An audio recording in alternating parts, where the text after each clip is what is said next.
Hough has 13 successful seasons of Dancing with the Stars behind him, but right now he's focusing on his latest accomplishment. He's written a book called Taking the Lead, Lessons from a Life in Motion. One thing we learn, as a boy he was bullied, mainly by 3 brothers in his neighborhood. You wonder what's kind of going on with them. You wonder what's happening with them. Because if you really are happy with who you are and you love yourself, you're only going to give love. You just are. And so for me, it was a learning experience to look back at that. And I'm definitely don't look at myself as a victim, but more as a witness to what was going on with them. Derek's book has plenty of references to Dancing with the Stars, but beyond his 5 first-place finishes, he gives you a glimpse inside how he prepares his various partners for the stage and the importance of what he's trying to share, which goes way beyond dancing. The reason why I call the book, Lessons from a Life in Motion, because lessons are meant to be learned and then relearned.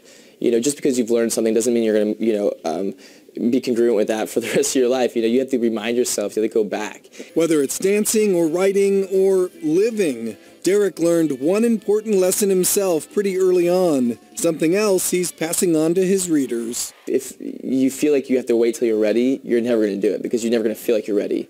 So just kind of throw yourself into things and trust that you'll find a way. When it comes to dancing, Derek says you need to be fueled by passion, not fame or fortune. He learned that early on too. When I competed, we didn't really win anything. It just was like a feeling. We're like, yeah, I won, great, and then that was it. I mentioned I was talking to you. Your fans on Twitter all want to ask you questions. We're going to take a few minutes to see how many you can answer. Are you ready? Okay. Where do you see yourself in 10 years? Family, kids, and yeah. Fun. I don't know. I don't know. Hopefully, that's the plan. Okay, hopefully, that's a good plan. Do you have plans for Broadway to choreograph and or dance? Yeah, absolutely. Broadway definitely is in the future. And would you do it for a full year? Possibly, yeah. Okay. Will you eventually dance your own choreography with Misty Copeland? I don't know. I hope so. I really wanted to. It's just the timing didn't work out very well. But I would love to. I love dancing with Misty. Who has inspired you most in your life? Who's inspired me most in my life? Probably not anybody like one person. Just many people around me. But I will say my dad has been a great example. He's been very consistent in his beliefs and his morals, and it's been nice to see that consistency in a person. Very good. Okay, one viewer wants to know, does dance help some kids on the autism spectrum? Do you have any experience in that? I don't have any experience in that, but I could imagine that it would, in the sense of just music and connecting to their bodies and to things like that. I haven't had any personal experience, though. Okay. What inspired you to write your memoir, and how does all the feedback and love you're getting feel? The feedback and the love have been incredible, and going to these book signings and having people come up to me and really with tears in their eyes, and it's like, and it just gets me every time.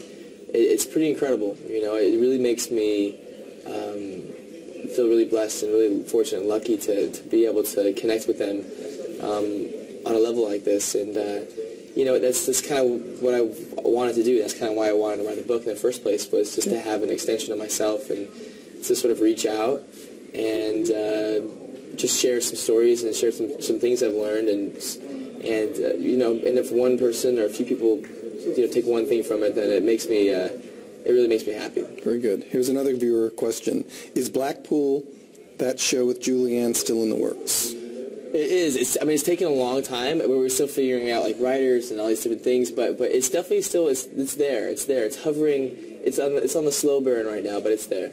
Do you already have an idea for your next tour? Maybe next summer? ? And did you enjoy this one? This tour was unbelievable. Huge success. Again, connecting with the audience was incredible. Just feeling their energy. And it was such a success that we are talking about possibly going back out. You've mentioned learning new things, redefining your dancing. You see yourself training, they wonder, more in ballet and tap.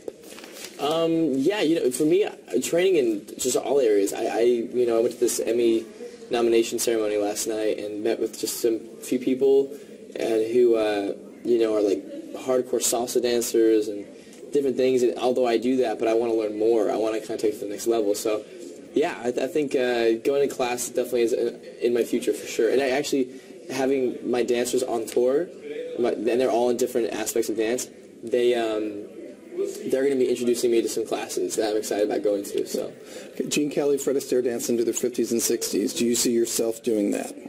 Doing what? Dancing into your 50s and 60s. Oh, I certainly hope so. Absolutely. I hope I'm dancing until forever. I mean, on tour, I had a 92-year-old woman come up. I pulled her up on stage, 92 years old, and she did a time step with me.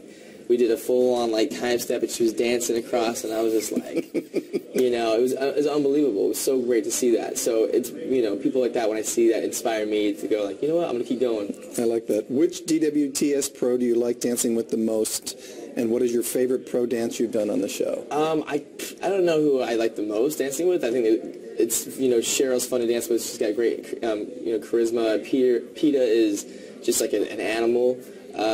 Whitney's fantastic. She's very diverse in what she does. It's hard to say. Karina's phenomenal. I mean, they're all different. Each partner is very different. Okay. What mountains do you want to have climbed in the next 5 years, and why? Mountains in quotation marks from this Twitter follower. I really want to. I don't know if that's a metaphor or not, but I'm going to take it literally. Okay. I want to climb. I want to go to the Alps and go take my dad. We've always talked about going in and doing that. So I got to get on it, though, because he's getting a little older, so we got to do it quick. And the last Twitter question, which is also one of mine, which you probably won't answer, will you be back at Dancing with the Stars in September? There's a good chance. We'll see. But it's going to be a great season. Some really fun things happening that I kind of have been hearing about. And so it's going to be different. It's going to be different. I hear they're announcing it this week. Yeah. So you may already know. There's some interesting announcements. I do know some of them, but I'm not going to say. Okay. Thank you, Twitter fans. Now it's my turn. Yes. All right.